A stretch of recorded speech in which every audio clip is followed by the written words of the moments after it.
185.000 cuerpos, en una sola noche, sin una sola espada levantada por mano humana. Y todo comenzó con un hombre de rodillas, solo, dentro de un templo sitiado por tropas que ya habían aplastado el mundo conocido. Esta es la historia de cómo Ezequías oró y el ejército más poderoso de la tierra amaneció muerto. Para dimensionar lo que estaba a punto de caer sobre Jerusalén, hay que entender quién era el imperio que marchaba hacia aquella ciudad. La Asiria del siglo VIII a.C. no era solo una potencia militar, era la máquina de guerra más eficiente, más cruel y más sistemática que el mundo antiguo había producido jamás.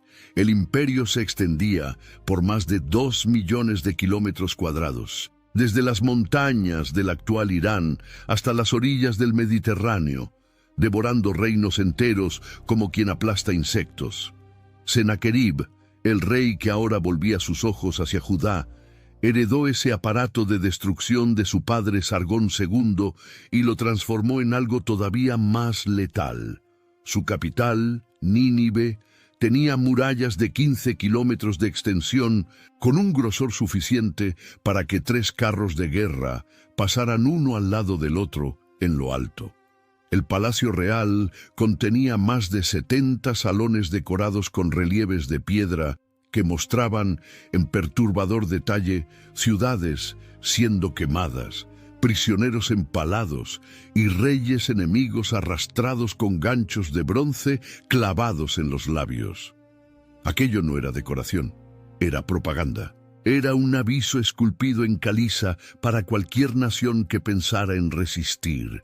El ejército asirio operaba con una logística que solo encontraría paralelo 2 milenios después, en las legiones romanas. Cada campaña movilizaba entre 150.000 y 200.000 soldados, divididos en unidades de infantería pesada, caballería, arqueros montados y batallones de ingeniería de asedio. Los asirios fueron los primeros en usar arietes con cubierta móvil, torres de asedio sobre ruedas y rampas de tierra compactada que permitían escalar murallas de cualquier altura. Sus armas de hierro, en un mundo donde muchos ejércitos aún dependían del bronce, les conferían una ventaja tecnológica equivalente a la de los tanques frente a la caballería.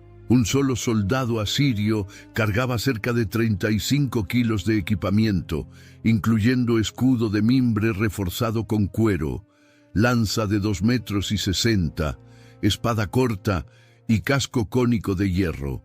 Multiplicado por decenas de miles, el efecto visual y sonoro de una columna asiria en marcha estaba diseñado para quebrar la moral del enemigo antes incluso del primer combate. Y esa máquina entera se volvía ahora contra un reino del tamaño de un municipio. Judá, en el reinado de Ezequías, ocupaba una superficie de aproximadamente 3.500 kilómetros cuadrados, menos que la mitad del área del Distrito Federal brasileño. Su población total rondaba los 120.000 habitantes, contando hombres, mujeres, niños y ancianos. El ejército disponible, incluso con reclutamiento total, no superaba los 25.000 combatientes. Compárese eso con los 185.000 soldados que Sennacherib destinó solo a la campaña contra Jerusalén. Era como si una ciudad de tamaño mediano enfrentara sola a todas las fuerzas armadas de una superpotencia continental. La desproporción no era solo numérica, era tecnológica, logística y psicológica. Judá no tenía caballería significativa, no tenía aliados confiables y no tenía profundidad estratégica. Si Jerusalén caía, el reino entero desaparecía. Pero Ezequías no era un rey cualquiera, y aquí la historia adquiere una complejidad que los resúmenes bíblicos suelen aplanar. Ezequías subió al trono con 25 años de edad, hacia el año 715 a.C., según Segundo Reyes, capítulo 18, versículo 2. Heredó un reino espiritualmente devastado por su propio padre, Acaz, quien había instalado altares paganos dentro del templo de Jerusalén, sacrificado niños en el valle de Hinnom, y se había convertido voluntariamente en vasallo de Asiria a cambio de protección militar. El joven rey miró esa herencia y decidió revertirlo todo. En los primeros meses de reinado, reabrió las puertas del templo que Acaz había sellado. Organizó una purificación que duró 16 días y restauró el culto al Dios de Israel conforme a los registros sacerdotales. Segundo Crónicas, capítulo 29. Describe que los sacerdotes tardaron 8 días solo en limpiar el interior del santuario y otros 8 en consagrar los utensilios. Ezequías destruyó los altares paganos, quebró las columnas sagradas e hizo algo que requería un valor específico. Destrozó la serpiente de bronce que Moisés había fabricado en el desierto, porque el pueblo había comenzado a adorarla como ídolo. Aquel objeto tenía más de 700 años de historia. Ezequías lo redujo a fragmentos. No era fanatismo, era lucidez política y teológica. Pero esa misma determinación que lo llevó a reformar el culto también lo condujo a tomar una decisión militar que costaría caro. En algún momento, entre el 6º y el 8º año de su reinado, Ezequías dejó de pagar tributo a Asiria. Segundo Reyes, capítulo 18, versículo 7, registra que se rebeló contra el rey de Asiria y rehusó servirle. Aquella no era solo una decisión espiritual, era una declaración de guerra contra el imperio más poderoso del planeta. Y Ezequías sabía que la respuesta llegaría. Entonces comenzó a prepararse. Obsérvese lo que este hombre hizo en los años siguientes. Fortificó todas las ciudades amuralladas de Judá. Reequipó el ejército con escudos y lanzas en cantidad. Reorganizó a los comandantes militares y, el proyecto más ambicioso, excavó un túnel subterráneo de 533 metros a través de roca sólida para desviar las aguas del manantial de Gijón hacia el interior de las murallas de Jerusalén. Segundo Crónicas capítulo 32, versículos 3 y 4. Describe que también bloqueó todas las fuentes de agua externas para que el ejército asirio no encontrara agua al llegar. Eczema is unpredictable, but you can flare less with Ebglyss, a once-monthly treatment for moderate to severe eczema. After an initial 4-month or longer dosing phase, about 4 in 10 people taking Ebglyss achieved itch relief and clear or almost clear skin at 16 weeks. And most of those people maintain skin that's still more clear at 1 year with monthly dosing. Ebglyss, lebrikizumab LBKZ, a 250 mg per 2 milliliter injection, is a prescription medicine used to treat adults and children 12 years of age and older who weigh at least 88 pounds or 40 kilograms with moderate to severe eczema, also called atopic dermatitis, that is not well controlled with prescription therapies used on the skin or topicals, or who cannot use topical therapies. Ebglyss can be used with or without topical corticosteroids. Don't use if you're allergic to Ebglyss. Allergic reactions can occur that can be severe. Eye problems can occur. Tell your doctor if you have new or worsening eye problems. You should not receive a live vaccine when treated with Ebglyss. Before starting Ebglyss, tell your doctor if you have a parasitic infection. Ask your doctor about Ebglyss and visit ebglyss.lilly.com or call 1-800-LILY-RX or 1-800-545-5979. El túnel de Ezequías, redescubierto en 1880, es una de las obras de ingeniería más impresionantes del mundo antiguo. 2 grupos de operarios comenzaron a excavar desde lados opuestos y se encontraron en el medio, guiándose por el sonido de los picos del otro grupo a través de la roca. La inscripción hallada dentro del túnel, conocida como Inscripción de Siloé, describe con exactitud ese momento del encuentro.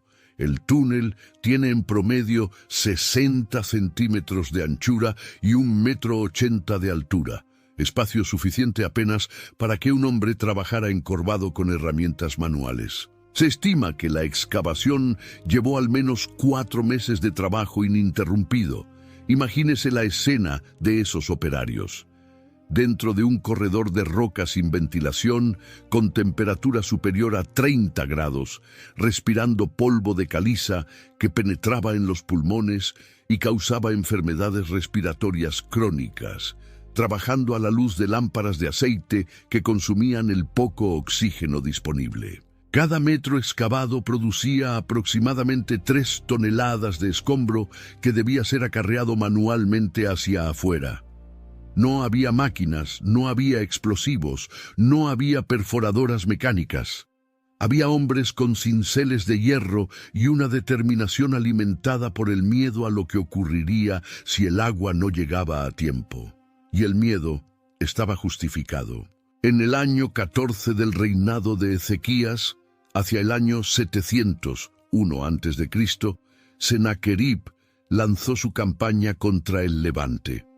Los anales asirios, preservados en el prisma de Sennacherib hallado en Nínive y hoy expuesto en el Museo Británico, describen la campaña con detalles que confirman y complementan el relato bíblico. Sennacherib registra que conquistó 46 ciudades fortificadas de Judá, deportó a 215.783 personas y capturó incontables caballos, mulas, camellos y ganado. 46 ciudades. No aldeas, no campamentos, ciudades con murallas, una por una, aplastadas. La más devastadora de esas conquistas fue Laquis, la segunda ciudad más grande de Judá, situada a unos 44 kilómetros al suroeste de Jerusalén. Los relieves de Laquis, esculpidos en el palacio de Sennacherib y hoy preservados en el Museo Británico, muestran en secuencia cinematográfica la construcción de una rampa de asedio, el avance de los arietes, la caída de las murallas y el destino de los sobrevivientes. Prisioneros judíos son mostrados siendo empalados, desollados vivos y marchando encadenados hacia el exilio. Mujeres cargan niños mientras son conducidas por soldados con lanzas. Los ancianos que no podían caminar eran abandonados a morir. No era crueldad gratuita, era método. Los asirios usaban el terror como herramienta de control imperial. Cada ciudad destruida era un aviso para la siguiente. Y ahora, con Laquis convertida en ruinas humeantes, el aviso era para Jerusalén. Las excavaciones arqueológicas llevadas a cabo en Laquis a partir de 1932 revelaron la rampa de asedio asiria aún conservada de aproximadamente 70 metros de longitud y 15 metros de altura, construida con cerca de 25.000 toneladas de piedra. La escala es comparable a la de un estadio moderno. Cientos de puntas de flecha y piedras de honda fueron halladas alrededor de las murallas, y una fosa colectiva que contenía los restos de al menos 1.500 individuos fue descubierta en las proximidades. Obsérvese la situación de Ezequías en ese momento. 46 ciudades caídas, más de 200.000 personas deportadas, el ejército de Judá diezmado. Y ahora Sennacherib enviaba a sus emisarios directamente a Jerusalén. Lo que ocurrió a continuación fue una de las operaciones de guerra psicológica mejor documentadas del mundo antiguo. Sennacherib despachó a 3 oficiales de alto rango hasta las murallas de Jerusalén, el Tartán, el Rabsaris y el Rabsacé. El Rabsacé era el portavoz y su misión no era negociar, era demoler. Segundo Reyes, capítulo 18, versículos 19 a 25, registra el discurso que pronunció en voz alta, en hebreo, para que no solo los emisarios de Ezequías, sino todo el pueblo sobre las murallas lo oyera. Y el contenido de aquel discurso estaba quirúrgicamente diseñado para destruir cada pilar de esperanza que Ezequías había construido. Primero, atacó la alianza con Egipto. El Rabsacé comparó a Egipto con una caña quebrada que perfora la mano de quien se apoya en ella. Era una metáfora precisa. Egipto había prometido ayuda militar a varios reinos y había fallado a todos. Segundo, atacó la reforma religiosa de Ezequías. El Rabsacé sugirió que Ezequías había ofendido a su propio Dios al destruir los altares en los lugares altos. Era una distorsión deliberada. Sabía que parte del pueblo de Judá, aún resentida con la centralización del culto, podía ser influenciada. Tercero, hizo una oferta imposible de rechazar para hombres desesperados: caballos. Dijo que daría 2000 caballos a Ezequías si éste conseguía encontrar suficientes jinetes para montarlos. Era un insulto calculado que exponía la debilidad militar de Judá. Y cuarto, el golpe final. Afirmó que el propio Dios de Israel lo había enviado a destruir Jerusalén, que la invasión contaba con autorización divina. Silencio. El pueblo sobre las murallas no respondió una sola palabra. Ezequías había dado órdenes expresas de que nadie hablara. Segundo Reyes, capítulo 18, versículo 36. Ese silencio no era debilidad. Era disciplina bajo una presión insoportable. Imagínese estar en aquella muralla escuchando en la propia lengua que el Dios de uno lo ha abandonado, que el rey lo ha engañado, que la resistencia es inútil, y mantener la boca cerrada. El autocontrol exigido a ese pueblo era tan extraordinario como cualquier hazaña militar. Los emisarios de Ezequías, Eliakim, Sebna y Joach, volvieron ante el rey con las vestiduras rasgadas, señal de angustia extrema. Y Ezequías hizo algo que define todo su reinado. Rasgó sus propias vestiduras, se cubrió con saco y fue directamente al templo. No fue al consejo de guerra. No convocó a sus generales, no envió mensajeros a Egipto pidiendo refuerzos urgentes, fue al templo. Y desde allí envió a sus oficiales al profeta Isaías con un único mensaje que transparenta una desesperación contenida. Este día es día de angustia, de castigo y de vergüenza. Los hijos han llegado hasta el punto del parto y no hay fuerzas para dar a luz. Segundo Reyes, capítulo 19, versículo 3. Aquella metáfora era brutal en su precisión. Judá se encontraba exactamente en el punto entre la vida y la muerte, y no tenía fuerzas para empujar en ninguna dirección. La respuesta de Isaías fue breve y absoluta: no temas. El rey de Asiria volverá por donde vino. Dios se encargaría de ello. Pero Sennacherib no se rindió. Envió una carta directamente a Ezequías, repitiendo las amenazas y añadiendo una lista de reinos cuyos dioses no habían podido salvarlos: Gozán, Harán, Resef, los hijos de Edén. Cada nombre era un cementerio político, una nación que confió en sus dioses y fue borrada. El mensaje implícito era matemática pura. Ningún dios había salvado a nadie hasta entonces, y el suyo no sería distinto. Examínese lo que Ezequías hizo con aquella carta. Tomó el documento, subió al templo y lo abrió ante Dios. Literalmente, extendió la carta en el suelo del santuario como quien presenta una prueba ante un tribunal, y oró. La oración de Ezequías, registrada en Segundo Reyes, capítulo 19, versículos 15 a 19, no era un lamento desesperado, estaba teológicamente estructurada. Comenzó reconociendo la soberanía de Dios sobre todas las naciones. Admitió que los asirios efectivamente habían destruido a esos pueblos y a sus dioses, pero observó que aquellos dioses eran obra de manos humanas, madera y piedra, y por eso pudieron ser destruidos. Y entonces formuló el pedido: ahora pues, Jehová, Dios nuestro, líbranos de su mano, para que sepan todos los reinos de la tierra que solo tú eres Jehová. No era una oración por la supervivencia personal, era una oración por la demostración de la identidad divina ante todas las naciones. La respuesta llegó a través de Isaías, y fue una de las profecías más largas y detalladas del Antiguo Testamento. Isaías, capítulo 37, versículos 21 a 35, contiene la respuesta de Dios a Sennacherib, y el tono no es defensivo, es de desprecio soberano. La virgen hija de Sión te menosprecia y se burla de ti. La hija de Jerusalén mueve su cabeza a tus espaldas. Dios no solo prometió defender Jerusalén, ridiculizó la arrogancia de Sennacherib y anunció una señal concreta para Ezequías.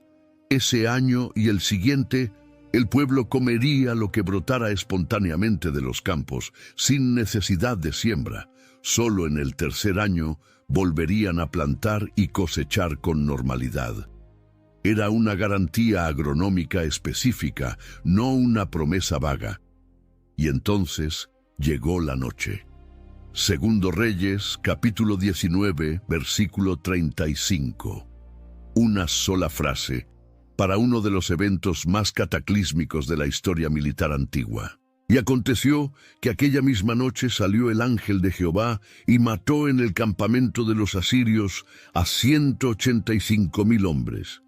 Y cuando se levantaron por la mañana, he aquí que todos eran cadáveres. 185,000 cuerpos. Dimensiónese ese número. Es más que la capacidad total del estadio del Maracaná multiplicada por casi 2,5. Es el equivalente a la población entera de una ciudad como Petrópolis, en Río de Janeiro. Si los cuerpos fueran colocados uno al lado del otro, ocuparían una extensión de más de 180 kilómetros. La distancia aproximada entre São Paulo y Campinas. El volumen de sangre derramada, considerando un promedio de 5 litros por cuerpo, sería de 925,000 litros. Suficiente para llenar más de 370 piscinas domésticas. Y ocurrió sin combate, sin asedio, sin estrategia militar. Una sola noche. La causa física exacta sigue siendo debatida.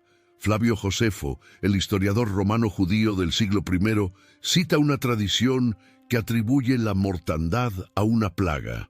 Heródoto, escribiendo en el siglo V a.C., registra una curiosa historia sobre el ejército de Sennacherib en Egipto. Ratones habrían roído las cuerdas de los arcos y las correas de los escudos durante la noche, dejando a los soldados indefensos. Algunos historiadores modernos interpretan los ratones como metáfora de la peste bubónica, dado que los ratones son vectores clásicos de esa enfermedad. Otros sugieren el cólera. El campamento de un ejército de casi 200,000 hombres producía condiciones sanitarias catastróficas, con agua contaminada por desechos humanos y animales, basura orgánica y cadáveres de batallas anteriores sin enterrar adecuadamente. Un brote severo de cólera puede matar en cuestión de horas, con una tasa de letalidad de hasta el 50% en poblaciones sin tratamiento. Una disentería epidémica también se mantiene como hipótesis viable, pero el texto bíblico no atribuye la causa a enfermedad alguna. La atribuye a la acción directa de un ángel. Lo que no es debatible es el resultado. Sennacherib partió. Y los registros asirios lo confirman por una elocuente omisión exactamente en lo que la Biblia describe. El prisma de Sennacherib, un documento de propaganda imperial diseñado para glorificar conquistas, describe la campaña contra Judá con detalle y se jacta de haber encerrado a Ezequías como un pájaro en una jaula. Pero en ningún momento afirma haber tomado Jerusalén. En ningún momento describe la rendición de Ezequías. En ningún momento registra la destrucción de la ciudad. De todas las 46 ciudades conquistadas, la única que Sennacherib no reivindica es precisamente la que más importaba. El silencio del prisma es tan elocuente como el texto bíblico. Piénsese en lo que ese silencio significa en términos de propaganda asiria. Sennacherib mandó esculpir los relieves de Laquis en tamaño monumental en las paredes de su palacio. Una ciudad secundaria, pero de Jerusalén, la capital, el objetivo principal de la campaña, el trofeo máximo, nada. Ningún relieve, ninguna inscripción de victoria, solo la frase sobre el pájaro en la jaula y una lista de tributos que Ezequías supuestamente envió. Para un imperio que documentaba obsesivamente cada conquista, esa ausencia es una confesión. Y ahora considérese el costo humano dentro de Jerusalén durante los meses que precedieron a aquella noche. Una ciudad sitiada por un ejército de casi 200.000 soldados entraba en colapso progresivo.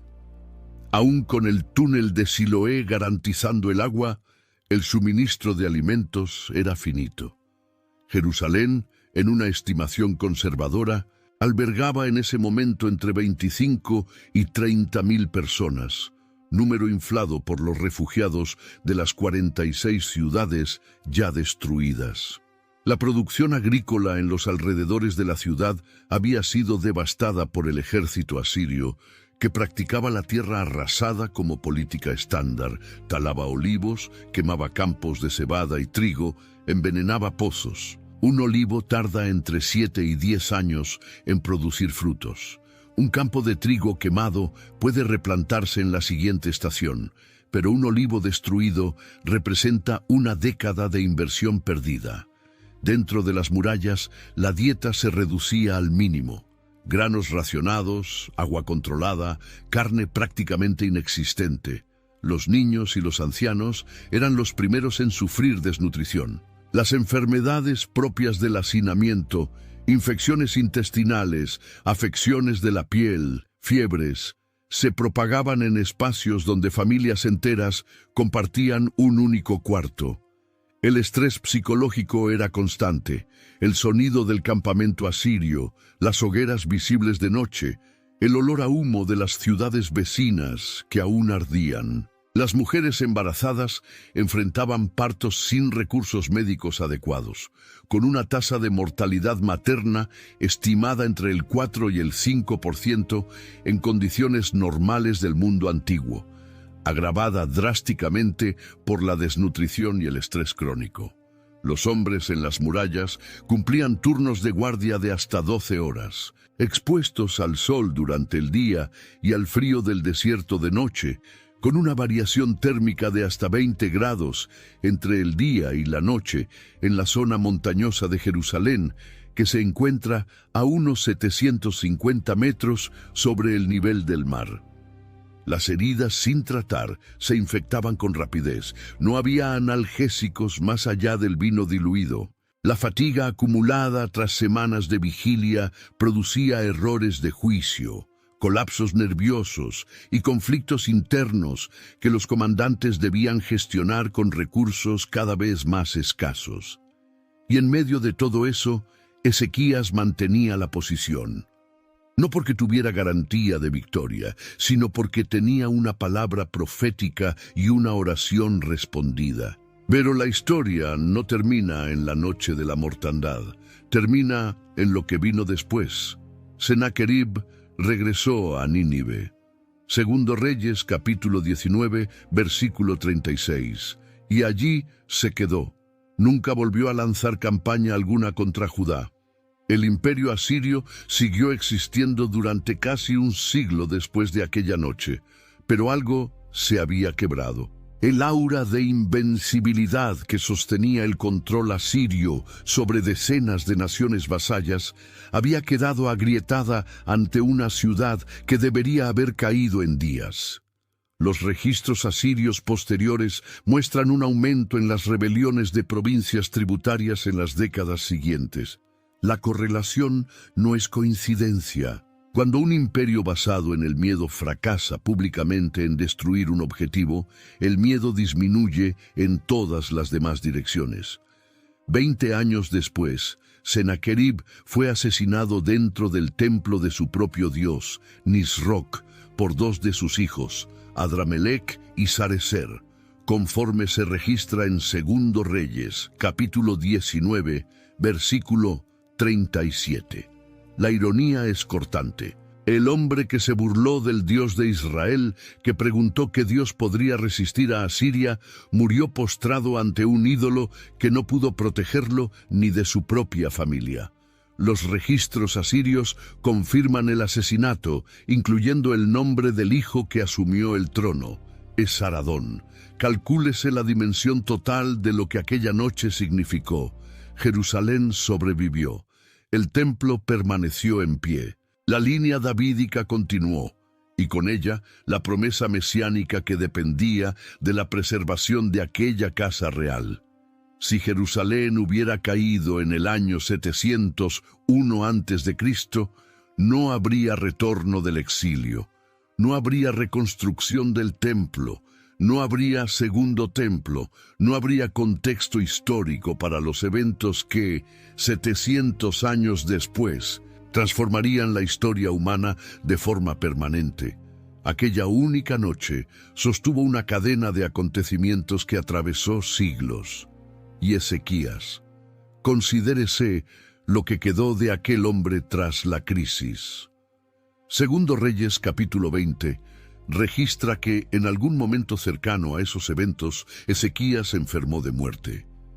Isaías fue hasta él y le dijo: «Pon la casa en orden, porque morirás y no vivirás».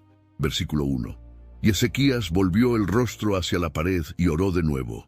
Lloró amargamente, y Dios añadió 15 años a su vida, confirmándolo con una señal astronómica.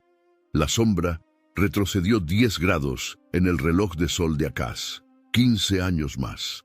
Y en esos 15 años, Ezequías cometió lo que quizás fue su mayor error. Recibió a los emisarios de Merodach Baladán, rey de Babilonia, y les mostró todos los tesoros de Jerusalén, el oro, la plata, los perfumes, el depósito de armas, todo lo que había en sus almacenes. Segundo Reyes capítulo 20, versículo 13. Isaías lo confrontó de inmediato y profetizó que todo aquello sería llevado a Babilonia junto con los descendientes de Ezequías. La respuesta de Ezequías es perturbadoramente ambigua. La palabra de Jehová que has hablado es buena.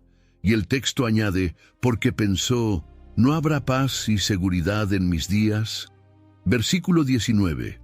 Ahí está la complejidad humana que transforma a Ezequías de ícono en persona. El mismo hombre que extendió una carta ante Dios con fe absoluta, también fue capaz de conformarse con la destrucción futura de sus propios descendientes, con tal de que la catástrofe no llegara mientras él aún viviera. No es villanía, es la fragilidad humana en estado puro, el alivio de quien sobrevivió a lo imposible y ya no tiene energía para cargar el peso de lo que vendrá después.